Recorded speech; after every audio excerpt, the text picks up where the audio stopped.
हरे कृष्ण। श्रीमद् भागवतम सप्तम स्कंद 8वां और 9वां अध्याय। नरसिंह भगवान का प्रादुर्भाव, हिरण्यकशिपु का वध एवं ब्रह्मा आदि देवताओं द्वारा भगवान की स्तुति। प्रहलाद जी के द्वारा नरसिंह भगवान की स्तुति। 8वां अध्याय। नरसिंह भगवान का प्रादुर्भाव, हिरण्यकशिपु का वध एवं ब्रह्मा आदि देवताओं द्वारा भगवान की स्तुति।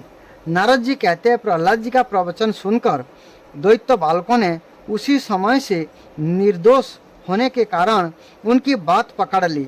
गुरु जी की दूषित शिक्षा की और उन्होंने ध्यान ही न दिया। जब गुरु जी ने देखा कि उन सभी विद्यार्थियों की बुद्धि एकमात्र भगवान में स्थित हो रही है, तब ये बहुत घबराए और तुरंत हिरण्यकशिपु के पास जाकर निवेदन किया। अपने पुत्र प्रहलाद की इस असह्य और अप्रिय अनीति को सुनकर क्रोध के मारे उसका शरीर थर थर कांपने लगा।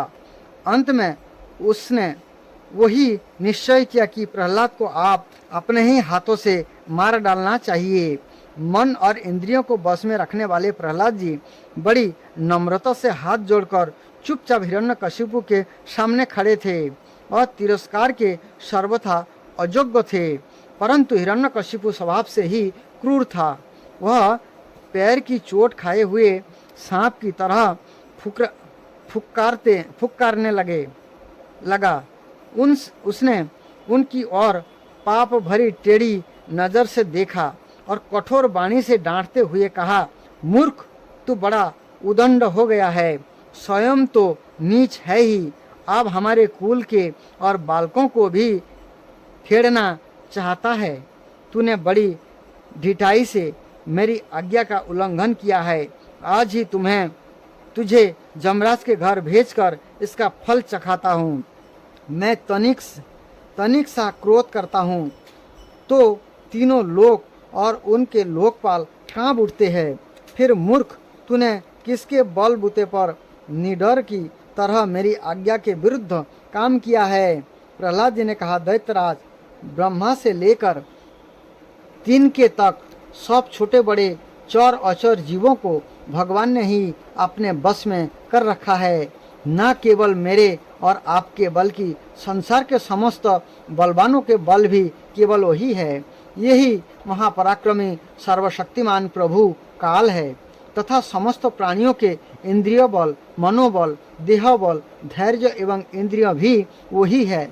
वही परमेश्वर अपनी शक्तियों के द्वारा इस विश्व की रचना, रक्षा और संहार करते हैं। यही तीनों गुणों के स्वामी है। आप अपना यह असुर भाव छोड़ दीजिए, अपने मन को सबके प्रति समान बनाइए। इस संसार में अपने बस में न होने वाले कुमार्गगामी मन के अतिरिक्त और कोई शत्रु नहीं है। मन में सबके प्रति समता का भाव लाना ही भगवान की सबसे बड़ी पूजा है। जो लोग अपना सर्वस्व लूटने वाले इन 6 इंद्रियों रूपी डाकुओं पर तो पहले विजय नहीं प्राप्त करते और ऐसा मानने लगता है कि हमने 10 दिशाएं जीत ली, वे मूर्ख है।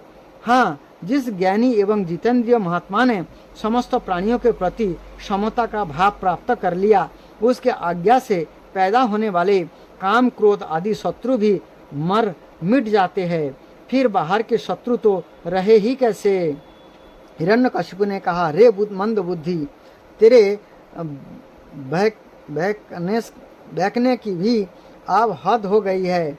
यह बात स्पष्ट है कि तू मरना चाहता है, क्योंकि जो मरना चाहते हैं यही ऐसे बेसिर पैर की बातें बका करते हैं। अभागे, तूने मेरे सिवा जो और किसी को जगत का स्वामी बतलाया है, सो देख तो तेरा यह जगदीश्वर कहाँ है? अच्छा, क्या कहा यह सर्वत्र है तो इस खंबे में क्यों नहीं दिखता? अच्छा, तुझे इस खंबे में भी दिखाई देता है। अरे, तू क्यों इतनी डींग हाँक रहा है? मैं अभी अभी तेरा सिर धड़ से अलग किए देता हूँ। देखता हूँ तेरा यह सर्वस्व हरि, जिस पर तुझे इतना भरोसा है, तेरी कैसे रक्षा करता है। इस प्रकार यह अत्यंत बलवान महादैत्य भगवान के परम प्रेमी प्रहलाद को बार बार झिड़काया देता और सताता रहा। तब क्रोध के मारे यह अपने को रोक ना सका। तब हाथ में खड्ग लेकर सिंहासन से कूद पड़ा और बड़े जोर से उस खंभे को एक घूसा मारा। उसी समय उस खंभे में एक बड़ा भयंकर शब्द हुआ। ऐसा जान पड़ा मानो वो ब्रह्मांड ही फट गया हो। यह ध्वनि जब लोकपालों को लोक में पहुंची तब उसे सुनकर ब्रह्म आदि को ऐसा जान पड़ा मानो उनके लोकों का प्रलय हो रहा हो। हिरण्यकशिपु प्रहलाद को मार डालने के लिए बड़े जोर से झपटा था, परंतु दैत्य सेनापति को भी भय से कांपा देने वाले इस अद्भुत और अपूर्व घोर शब्दों को सुनकर वह घबराया हुआ सा देखने लगे कि वह शब्द करने वाला कौन है, परंतु उसे सभा के भीतर कुछ भी दिखाई ना पड़ा। इसी समय आपने सेवक प्रहलाद और ब्रह्मा जी की वाणी सत्य करने और समस्त पदार्थों में अपनी व्यापकता दिखाने के लिए सभा के भीतर उसी खंबे में बड़ा ही विचित्र रूप धारण करके भगवान प्रकट हुए। यह रूप ना तो पूरा सिंह का ही था और ना मनुष्य का ही।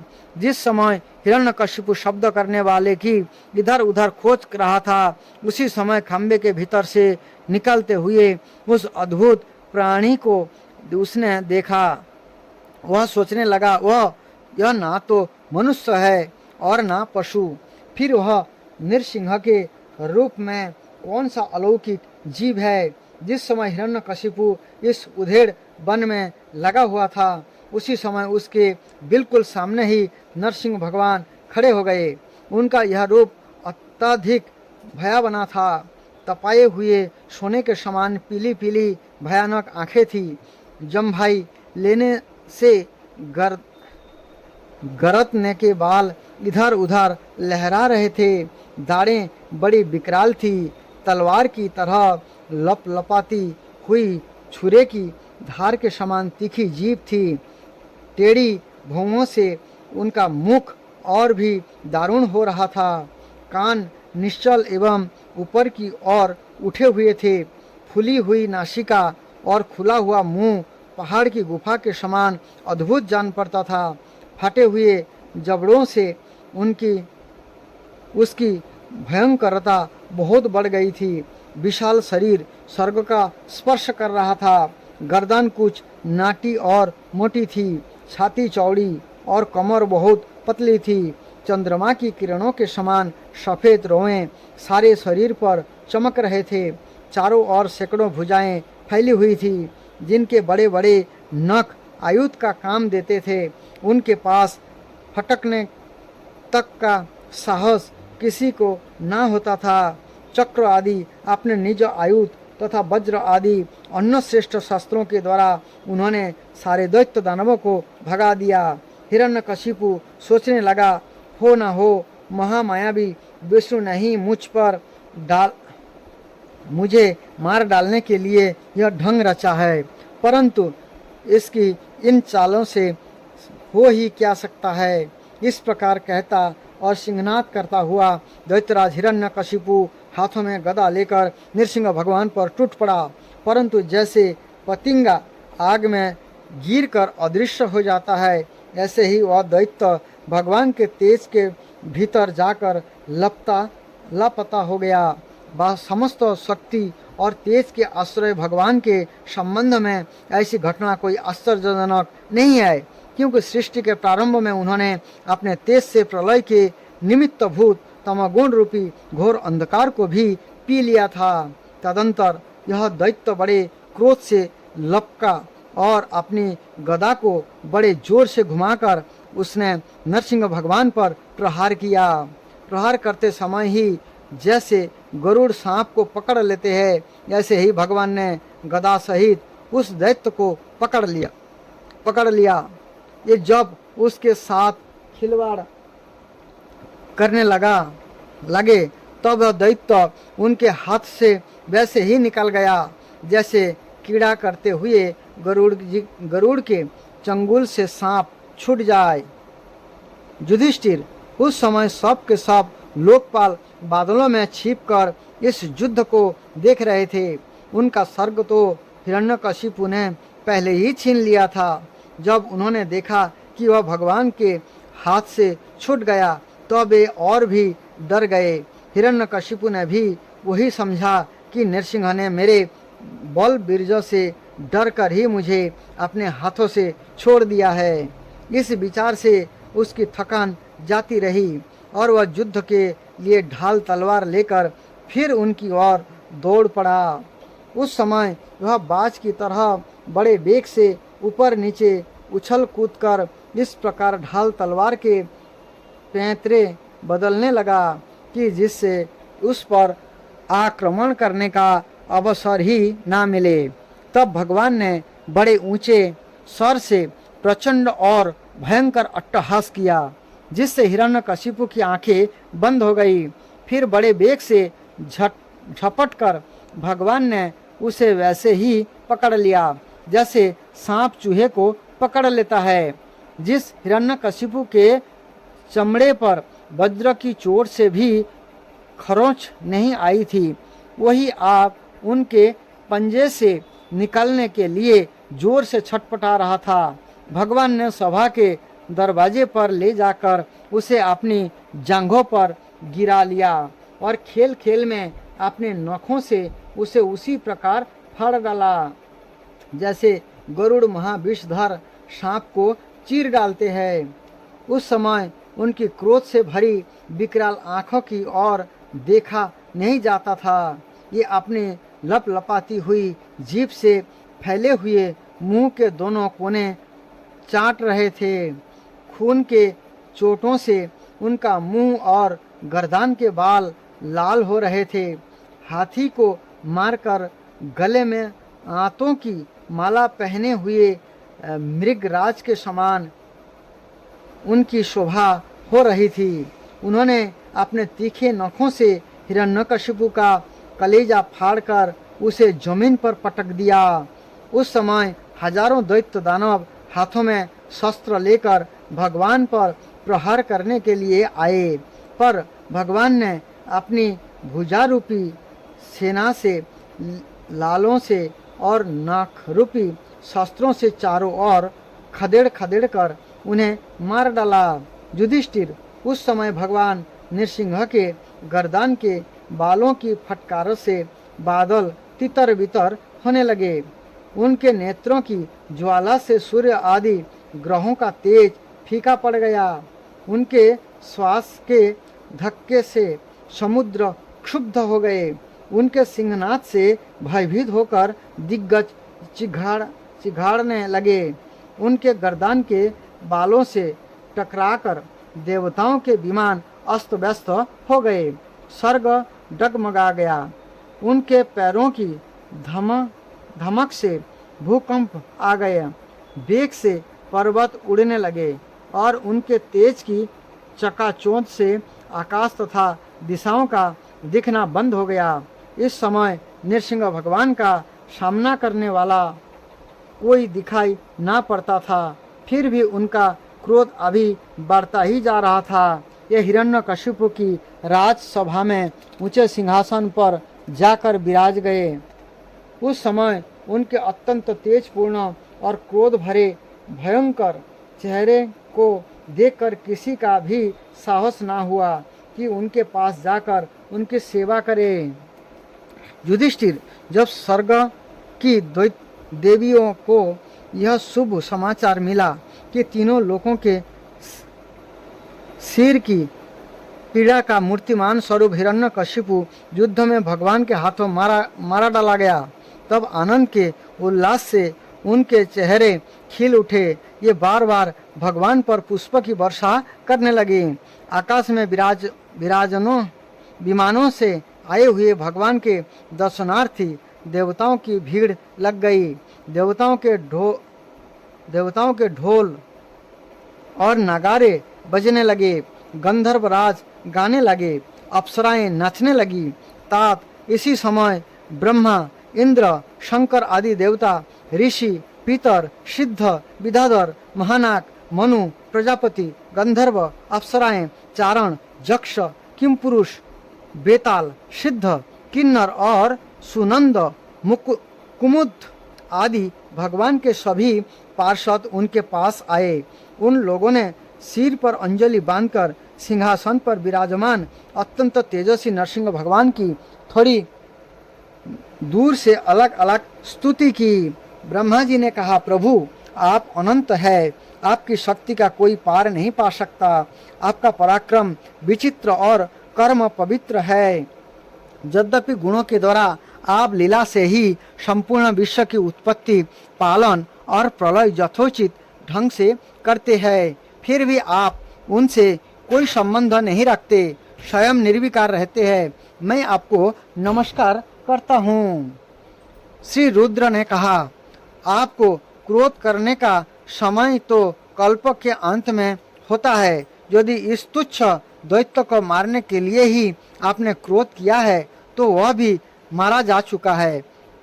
उसका पुत्र आपकी शरण में आया है।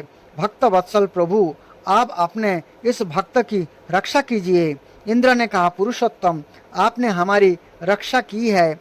आपने हमारी जो यज्ञ भाग लौटाए हैं, ये वास्तव में आप अंतर्जामी को ही है दैत्य के आतंक से संकुचित हमारे हृदय कमल को आपने प्रफुल्लित कर दिया। यह भी आपका ही निवास स्थान है। यह जो स्वर्ग आदि का राज्य हम लोगों को पुनः प्राप्त हुआ है, यह सब काल का ग्रास है।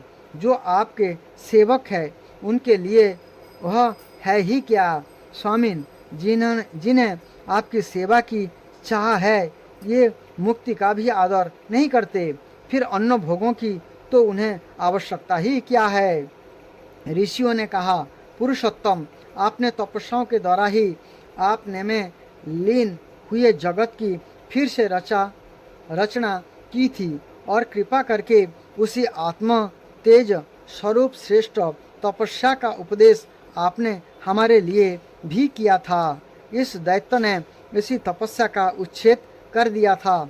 शरणागत वत्सल, उस तपस्या की रक्षा के लिए अवतार ग्रहण करके आपने हमारे लिए फिर से उसी उपदेश का अनुमोदन किया है। पितरों ने कहा, प्रभु हमारे पुत्र हमारे लिए पिंड दान करते थे, यह उन्हें बलात् छीन कर खा जाया करता था। जब ये पवित्र तीर्थों में या संक्रांति आदि के अवसर पर नैमित्तिक तर्पण करते या तिलांजलि देते, तब उसे भी यह पी जाता। आज आपने नखों से उनका पेट फाड़कर यह सब का सब लौटाकर मानो हमें दे दिया। आप समस्त धर्मों के एकमात्र रक्षक है। नृसिंहदेव, हम आपको नमस्कार करते हैं। सिद्धों ने कहा, नृसिंहदेव, इस दुष्ट ने आपने जोग और तपस्या के बल से हमारी जोग सिद्धि गति छीन ली थी। आपने नखों से आपने उस घमंडी को फाड़ डाला है। हम आपके चरणों में विनीत भाव से नमस्कार करते हैं। विद्याधरों ने कहा, यह मूर्ख हिरण्यकशिपु अपने बल और वीरता के घमंड में चूर था। यहाँ तक कि हम लोगों ने विविध धारणाओं से जो विधा प्राप्त की थी उसे उसने व्यर्थ कर दिया था।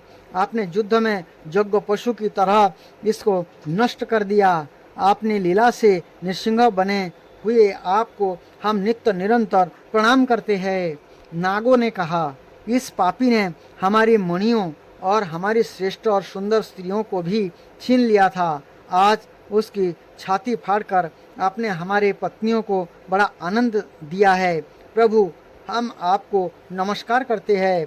मुनियों ने कहा, देवाधिदेव, हम आपके आज्ञाकारी मनु है। इस दैत्य ने हम लोगों की धर्म मर्यादा भंग कर दी थी। आपने उस दुष्ट को मारकर बड़ा उपकार किया है। प्रभु, हम आपके सेवक हैं, आज्ञा कीजिए, हम आपकी क्या सेवा करें। प्रजापतियों ने कहा, परमेश्वर, आपने हमें प्रजापति बनाया था, परंतु इसके रोक देने से हम प्रजा की सृष्टि नहीं कर पाते थे। आपने इसकी छाती फाड़ डाली और यह जमीन पर सर्वदा के लिए सो गया। सत्यमय मूर्ति धारण करने वाले प्रभु, आपका यह अवतार संसार के कल्याण के लिए है। गंधर्वों ने कहा, प्रभु, हम आपके नचाने वाले, अभिनय करने वाले और संगीत सुनाने वाले सेवक है। इस दैत्य ने आपने बल वीर्य और पराक्रम से हमें अपना गुलाम बना रखा था, उसे आपने इस दशा को पहुंचा दिया। सच है, कुमार्ग से चलने वाले का भी क्या कभी कल्याण हो सकता है? चारणों ने कहा, प्रभु, आपने सज्जनों के हृदय को पीड़ा पहुंचाने वाले इस दुष्ट को समाप्त कर दिया, इसलिए हम आपके इन चरण कमलों की शरण में है, उन जिनके प्राप्त होते ही जन्म मृत्यु रूप संसार चक्र से छुटकारा मिल जाता है। जक्षों ने कहा, भगवान, आपने श्रेष्ठ कर्मों के कारण हम लोग आपके सेवकों में प्रधान गिने जाते हैं, परंतु हिरण्यकशिपु ने हमें अपनी पालकी ढोने वाला कहर बना लिया। प्रकृति के नियामक परमात्मा, इसके कारण होने वाले आपने निज जनों के कष्ट जानकर ही आपने इसे मार डाला है। किम पुरुषों ने कहा, हम लोग अत्यंत तुच्छ किम पुरुष है और आप सर्वशक्तिमान महापुरुष है। जब सत्पुरुषों ने इसका तिरस्कार किया, इसे धिक्कारा, तभी आज आपने इस कुपुरुष असुराधम को नष्ट कर दिया।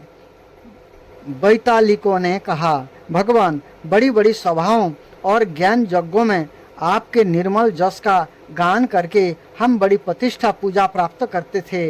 इस दुष्ट ने हमारी यह जीविका ही नष्ट कर दी थी। बड़े सौभाग्य की बात है कि महारोग के समान इस दुष्ट को आपने जड़ मूल से उखाड़ दिया।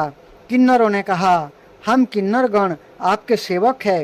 यह दैत्य हमसे बेगार में ही काम लेता था। भगवान, आपने कृपा करके आज इस पापी को नष्ट कर दिया। प्रभु, आप इसी प्रकार हमारे अभ्युदय करते रहें।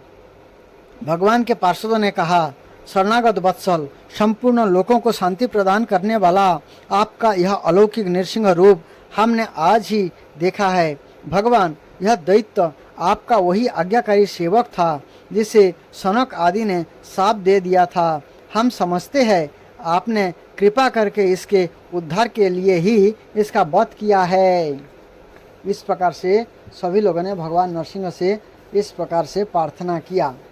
9वां अध्याय, प्रहलाद जी के द्वारा नरसिंह भगवान की स्तुति। क्योंकि सब लोगों ने प्रार्थना किया, फिर भी नरसिंह भगवान का क्रोध शांत नहीं हुआ। नारद जी कहते हैं, इस प्रकार ब्रह्मा, शंकर आदि सभी देवतागण नरसिंह भगवान के क्रोध वेश को शांत ना कर सके और ना उनके पास जा सके। किसी को उसका और छोर नहीं दिखता था। देवताओं ने उन्हें शांत करने के लिए स्वयं लक्ष्मी जी को भेजा। उन्होंने जाकर जब नरसिंह भगवान का वह महान अद्भुत रूप देखा, तब भयवश वे ही उनके पास तक ना जा सकी। उन्होंने ऐसा अनूठा रूप ना कभी देखा और ना सुना ही था। स्वयं लक्ष्मी जी। तब ब्रह्मा जी ने अपने पास ही खड़े प्रहलाद को यह कहकर भेजा कि बेटा, तुम्हारे पिता पर ही तो भगवान कुपित हुए थे, अब तुम ही उनके पास जाकर उन्हें शांत करो। भगवान के परम प्रेमी प्रहलाद जो आज्ञा कहकर और धीरे से भगवान के पास जाकर हाथ जोड़ पृथ्वी पर साष्टांग लौट गए अर्थात प्रणाम किया। नरसिंह भगवान ने देखा कि नन्हा सा बालक मेरे चरणों के पास पड़ा हुआ है। उनका हृदय दया से भर गया। उन्होंने प्रहलाद को उठाकर उनके सिर पर अपना वह कर कमल रख दिया जो काल सर्प से भयभीत पुरुषों को अभयदान करने वाला है। भगवान के कर कमलों का स्पर्श होते ही उनके बच्चे खुचे अशुभ संस्कार भी झड़ गए। तत्काल उन्होंने परमात्मा तत्व का साक्षात्कार हो गया। उन्होंने बड़े प्रेम और आनंद में मग्न होकर भगवान के चरण कमलों को अपने हृदय में धारण किया। अर्थात भगवान के जो चरण है प्रहलाद ने अपने हृदय में ले लिया, अर्थात अपने चरण को छाती में रख लिया। उस समय उनका सारा शरीर पुलकित हो गया। हृदय में प्रेम की धारा प्रवाहित होने लगी और नेत्र से आनंद अश्रु झरने लगे। प्रहलाद जी भावपूर्ण हृदय और निर्निमेष नयनों से भगवान को देख रहे थे। भव समाधि से स्वयं एकाग्र हुए मन के द्वारा उन्होंने भगवान के गुणों का चिंतन करते हुए प्रेम गदगद वाणी से स्तुति की। जो प्रहलाद कवच भी कहते हैं इसे, नरसिंह कवच है ये। ब्रह्मा आदि देवता, ऋषि मुनि और सिद्ध पुरुषों की बुद्धि निरंतर सतगुण में ही स्थित रहती है, फिर भी ये अपनी धारा, प्रभाव, स्तुति और अपने विविध गुणों से आपको आप तक भी संतुष्ट नहीं कर सके। फिर मैं तो घोर असुर जाति में उत्पन्न हुआ हूँ, क्या आप मुझसे संतुष्ट हो सकते हैं? मैं समझता हूँ कि धन, कुलीनता, रूप, तप, विधा, ओज, तेज, प्रभाव, बल, पौरुष, बुद्धि और योग, ये सभी गुण परम पुरुष भगवान को संतुष्ट करने में समर्थ नहीं है, परंतु भक्ति से तो भगवान गजेंद्र पर भी संतुष्ट हो गए थे। मेरी समझ से इन समस्त इन 12 गुणों से युक्त ब्राह्मण भी यदि भगवान कमलनाथ के चरण कमलों से विमुख हो तो उससे वह चंडाल श्रेष्ठ है, जिसने अपने मन, वचन, कर्म, धन और प्राण भगवान के चरण कमलों में समर्पित कर रखे हैं। क्योंकि वह चंडाल तो अपने कुल तक को पवित्र कर देता है और बड़ापन का अभिमान रखने वाला वह ब्राह्मण अपने को भी पवित्र नहीं कर सकता। सर्वशक्तिमान प्रभु अपने स्वरूप के साक्षात्कार से ही परिपूर्ण है, उन्हें अपने लिए क्षुद्र पुरुषों से पूजा ग्रहण करने की आवश्यकता नहीं है। ये करुणवश ही भोले भक्तों के हित के लिए उनके द्वारा की हुई पूजा स्वीकार कर लेते हैं। जैसे अपने मुख का सौंदर्य दर्पण में देखने वाले प्रतिबिंब को भी सुंदर बना देता है, ऐसे ही भक्त भगवान के प्रति जो सम्मान प्रकट करता है वो उसे ही प्राप्त होता है। इसलिए सर्वथा अयोग्य और अनाधिकारी होने पर भी मैं बिना किसी शंका के अपनी बुद्धि के अनुसार सब प्रकार से भगवान की महिमा का वर्णन कर रहा हूँ। इस महिमा के गान का ही ऐसा प्रभाव है कि अभिधा बस संसार चक्र में पड़ा हुआ जीव तत्काल पवित्र हो जाता है। भगवान आप सतगुण के आश्रय है, ये ब्रह्म आदि सभी देवता आपके आज्ञाकारी भक्त है। ये हम दैत्य की तरह आपसे द्वेष नहीं करते। प्रभु आप बड़े बड़े सुंदर सुंदर अवतार ग्रहण करके इस जगत के कल्याण एवं अभ्युदय के लिए तथा उसे आत्मा नंद की प्राप्ति कराने के लिए अनेकों प्रकार की लीलाएं करते हैं। जिस असुरों को मारने के लिए आपने क्रोध किया था वह मारा जा चुका। आप अपना क्रोध शांत कीजिए। जैसे बिच्छू और सांप की मृत्यु से सज्जन भी सुखी ही होते हैं, वैसे ही इस दैत्य के संसार से सभी लोगों को बड़ा सुख मिला है। आप सब आपके शांत स्वरूप के दर्शन की बाट जोह रहे हैं। नृसिंहदेव भय से मुक्त होने के लिए भक्तजन आपके इस रूप का स्मरण करेंगे। परमात्मा आपका मुख बड़ा भयावना है, आपकी जीभ लपलपाता रही है, आंखें सूर्य के समान है, भौहें चढ़ी हुई है, बड़ी पैनी दाढ़ें हैं, आंतों की माला खून से लथपथ, गर्दन के बाल बर्छे की तरह सीधे खड़े कान और दिग्गजों को भी भयभीत कर देने वाला सिंहनाद एवं शत्रुओं को फाड़ डालने वाले आपके इन नखों को देखकर मैं तनिक भी भयभीत नहीं हुआ हूँ। दीनबंधु मैं भयभीत हूँ तो केवल इस असह्य और उग्र संसार चक्र में पिसने से। मैं अपने कर्म पास से बांधकर इन भयंकर जंतुओं के बीच में डाल दिया गया हूँ। मेरे स्वामी आप प्रसन्न होकर मुझे कब अपने इन चरण कमलों में बुलाएंगे, जो समस्त जीवों की एकमात्र शरण और मोक्ष स्वरूप है। अनंत मैं जिन जिन जोनियों में गया उन सभी जोनियों में प्रिय के वियोग और अप्रिय के संयोग से होने वाले शोक की आग में झुलसता रहा। उन दुखों को मिटाने की जो दवा है वह भी दुख रूप ही है।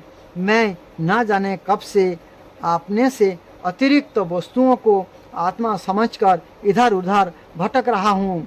आप ऐसा साधन बतलाइए जिससे कि आपकी सेवा भक्ति प्राप्त कर सकूं।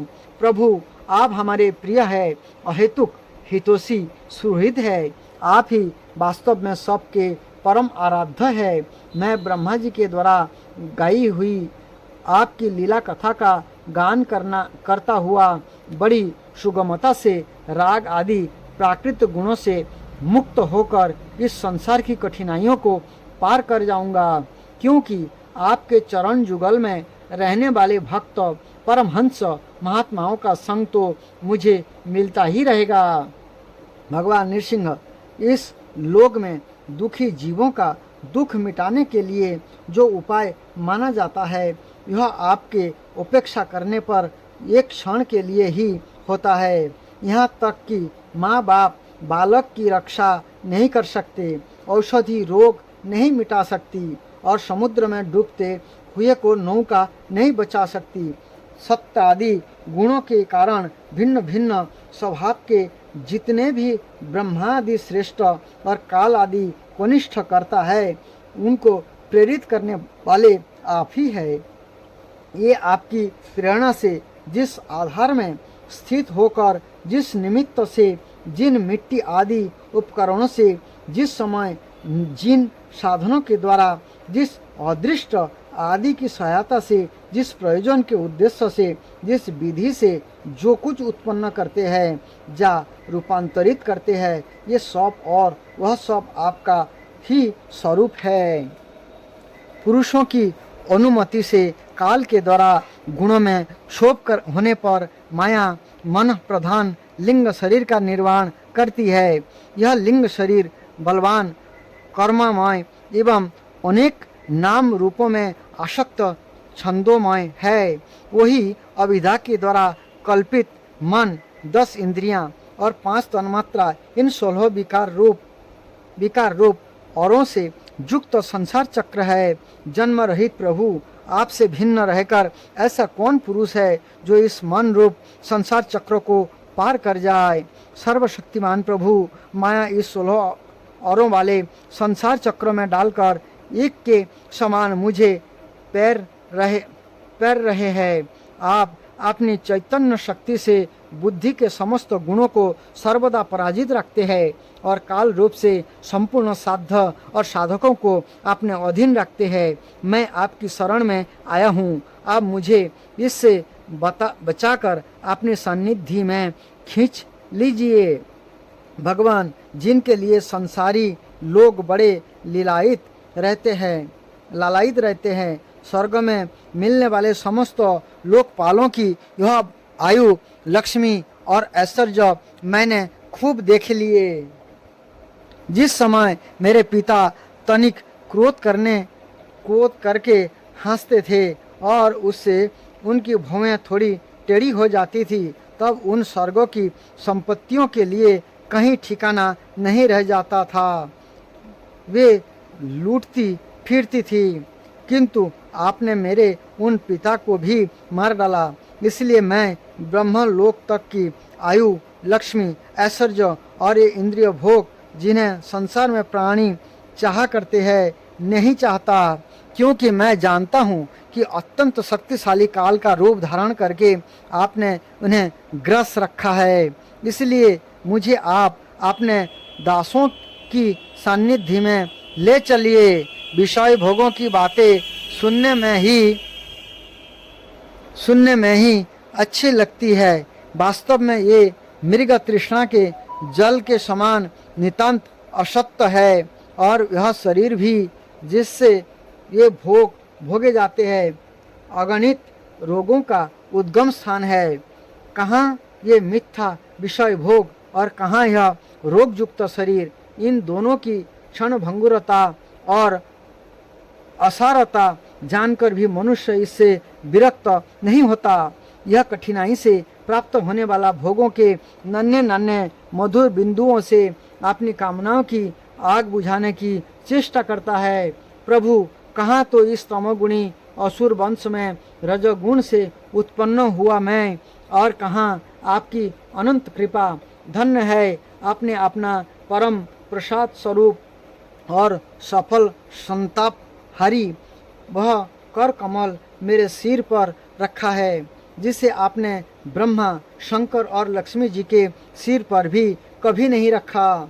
दूसरे संसारी जीव के समान आप में छोटे बड़े का भेदभाव नहीं है, क्योंकि आप सबके आत्मा और अकारण प्रेमी है। फिर भी कल्प वृक्ष के समान आपका कृष्ण प्रसाद भी सेवन भजन से ही प्राप्त होता है। सेवा के अनुसार ही जीवों पर आपकी कृपा का उदय होता है। उसमें जातिगत उच्चता या नीचता कारण नहीं है। भगवान, यह संसार एक ऐसा अंधेरा कुआं है जिसमें काल रूप सर्प डसने के लिए सदा तैयार रहता है। विषय भोगों की इच्छा वाले पुरुष उसी में गिरे हुए हैं। मैं भी संगवश उसके पीछे उसी में गिरने जा रहा था, परंतु भगवान देवर्षि नारद ने मुझे अपना कर बचा लिया। तब भला मैं आपके भक्त जनों की सेवा कैसे छोड़ सकता हूँ। अनंत, जिस समय मेरे पिता ने अन्याय करने के लिए कमर कसकर हाथ में खड्ग ले लिया और वह कहने लगा कि यदि मेरे सिवा कोई और ईश्वर है तो तुझे बचा ले, तो मैं तेरा सिर काटता हूँ।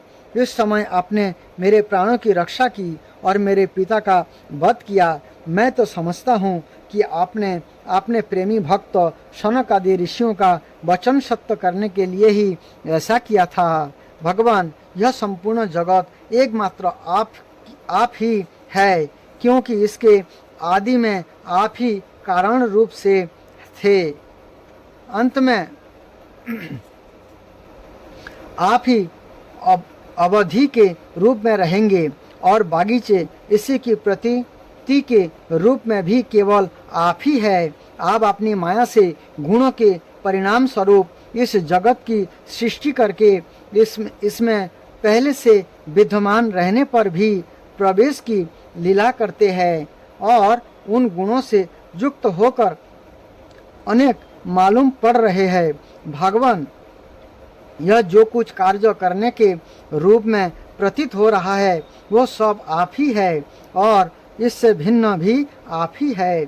अपने पराये का भेदभाव तो अर्थहीन शब्दों की माया है, क्योंकि जिसका जन्म, स्थिति, लय और प्रकाश होता है यह उसका स्वरूप ही होता है। जैसे बीज और वृक्ष कारण और कार्य की दृष्टि से भिन्न भिन्न है, तो भी गंध तन्मात्रा की दृष्टि से दोनों एक ही है। भगवान, आप इस संपूर्ण विश्व को स्वयं ही अपने में समेटकर आत्म सुख का अनुभव करते हुए निष्क्रिय होकर प्रलयकालीन जल में शयन करते हैं। उस समय आपने स्वयं सिद्ध योग के द्वारा बाह्य दृष्टि को बंद कर आप अपने स्वरूप के प्रकाश में निद्रा को विलीन कर लेते हैं और तुर्य ब्रह्म पद में स्थित रहते हैं। उस समय आप ना तो तमोगुण से ही युक्त होते और ना तो विषयों को भी स्वीकार करते हैं। आप अपनी काल शक्ति से प्रकृति के गुणों को प्रेरित करते हैं, इसलिए यह ब्रह्मांड आपका ही शरीर है। पहले यह आप में ही लीन था। जब प्रलयकालीन जल के भीतर शेष सज्जा पर शयन करने वाले आपने जोग निद्रा की समाधि त्याग दी, तब बट के बीच से विशाल वृक्ष के समान आपकी नाभि से ब्रह्मांड कमल उत्पन्न हुआ। उस पर सूक्ष्मदर्शी ब्रह्मा जी प्रकट हुए। जब उन्हें कमल के सिवा और कुछ भी दिखाई ना पड़ा, तब अपने में बीज रूप से व्यक्त तो आपको ये ना जान सके और आपको अपने से बाहर समझकर जल के भीतर घुसकर 100 वर्ष तक ढूंढते रहे, परंतु यहाँ उन्हें कुछ नहीं मिला। यह ठीक ही है, क्योंकि अंकुर उग जाने पर उनमें व्यक्त बीज को कोई बाहर अलग कैसे देख सकता है। ब्रह्मा जी बड़ा आश्चर्य हुआ। ये हार कर कमल पर बैठ गए।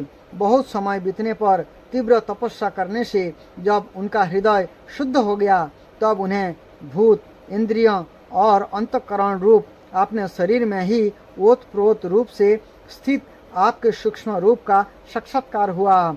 ठीक वैसे ही जैसे पृथ्वी में व्याप्त उसकी अति सूक्ष्म तन्मात्रा गंध का होता है। विराट पुरुष सहस्त्र मुख, चरण, सिर, हाथ, जंघा, नासिका, मुख, कान, नेत्र, आभूषण और आयुधों से संपन्न था।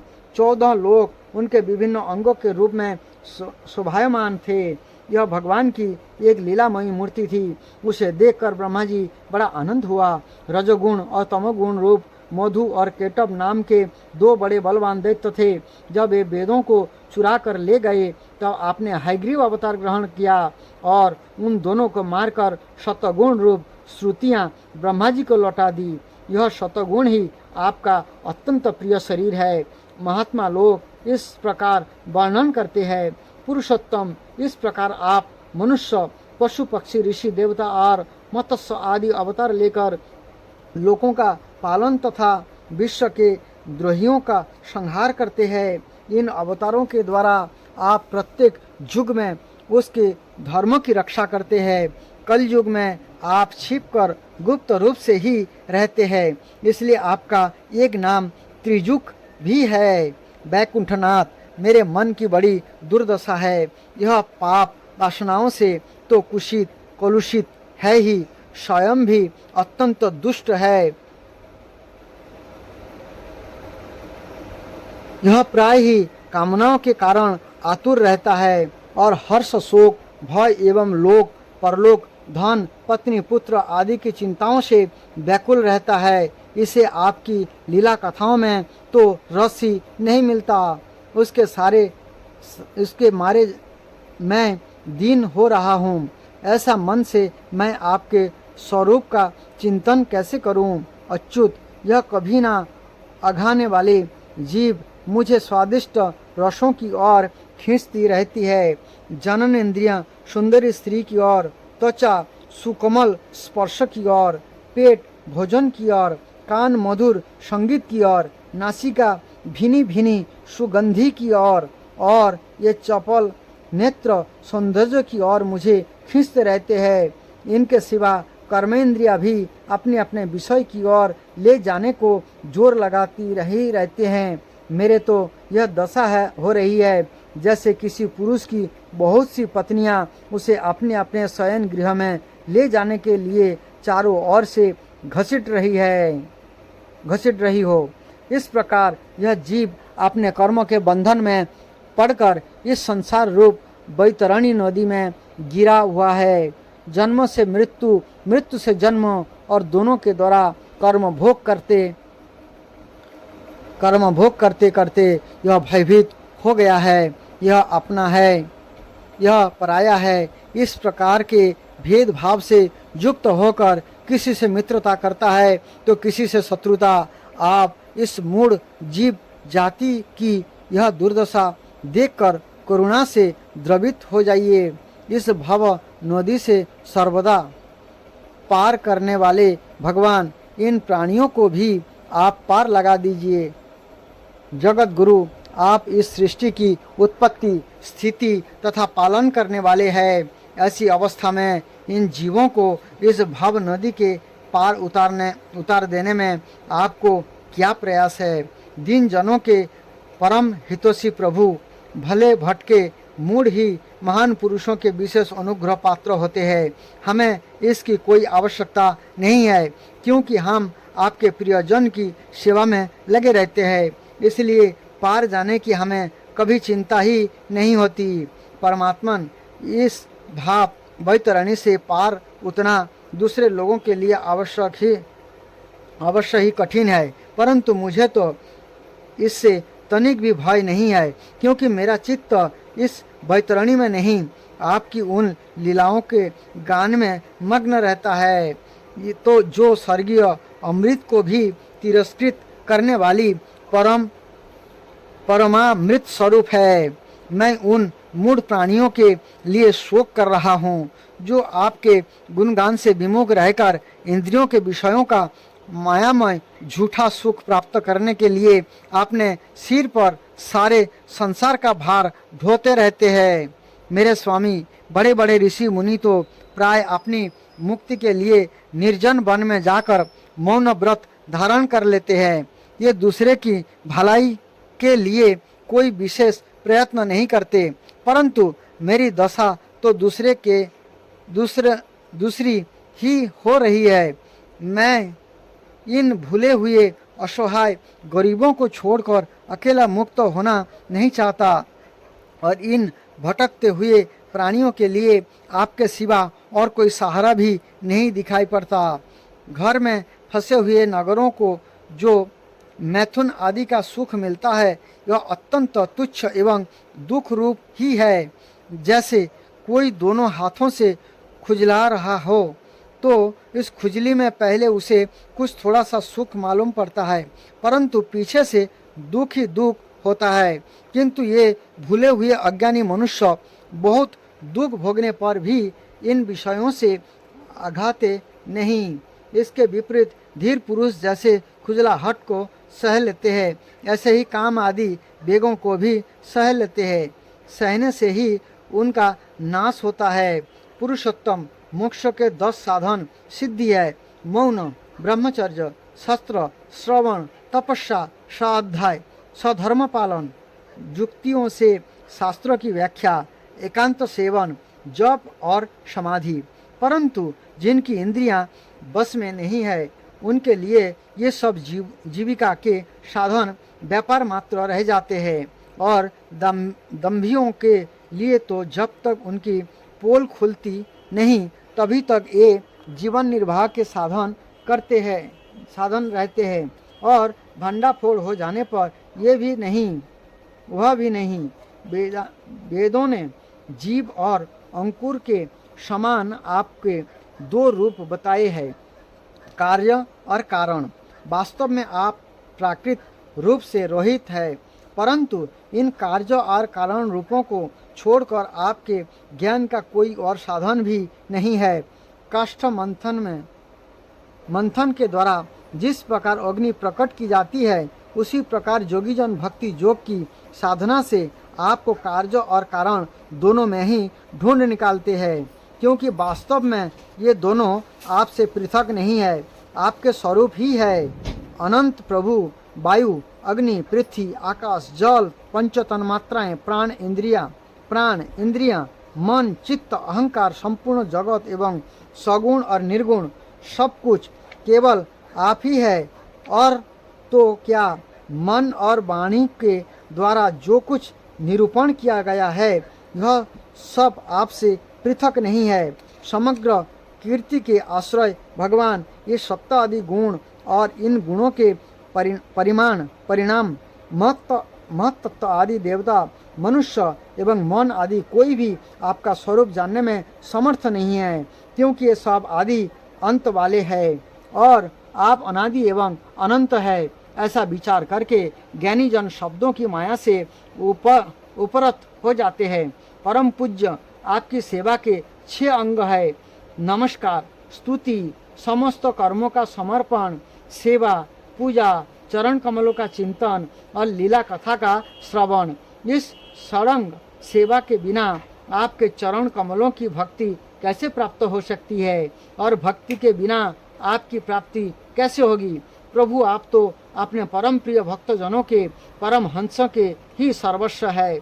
नारद जी कहते हैं, इस प्रकार भक्त प्रहलाद ने बड़े प्रेम से प्रकृति और प्राकृत गुणों से रहित भगवान के स्वरूपभूत गुणों का वर्णन किया।